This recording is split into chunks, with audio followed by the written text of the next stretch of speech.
said, "Come to me, those who are weary and heavy laden, and I will give you rest for your soul," in Matthew 11:28 and 29. Notice that Jesus doesn't say, "I will give you rest for your mind." This is what I first want to start with. The emotional wellness tip is that many times we try to think our way out of stress. If I just think hard about my problem and solve it, then I'll stop being stressed. But actually, studies show that thinking creates more anxiety.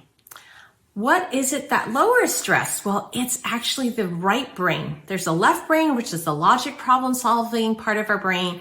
There's the right brain, and that's where our emotional self is, our emotional feelings.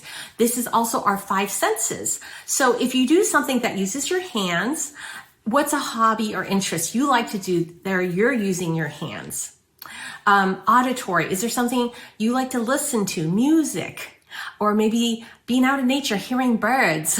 Is there something you like to look at? Maybe you love going to museums, or you need to look at nature. What do you like to look at that helps you to feel calm and peace? There's also taste.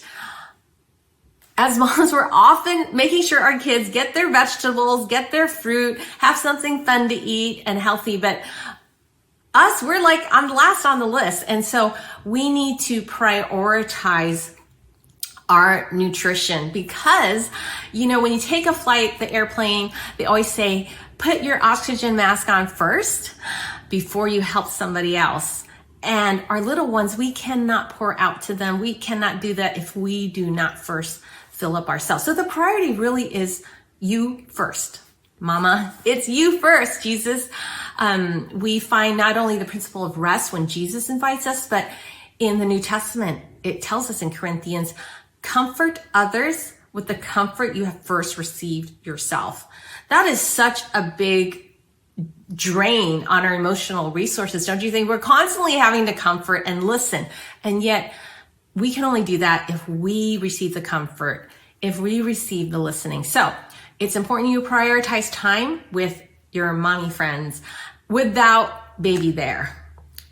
I just gonna say it, you need a girls' night out. Studies show that when you spend time sharing how you're feeling, not just what you're doing, and have face-to-face, eye-to-eye contact, your body will lower cortisol. And that's the stress response. When your body is stressed, it goes into this hyper-focus mode on problem solving and overthinking. So the way to lower and dial down overthinking is to do something with your hands. Do you like to knit? Do you like to play an instrument? Do you like to garden? What is it? What is it that helps you to use your hands and you just feel at peace or joy?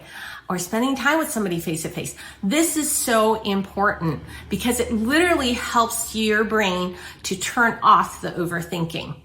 So don't just beat yourself up for overthinking, but I want you to take action to do something.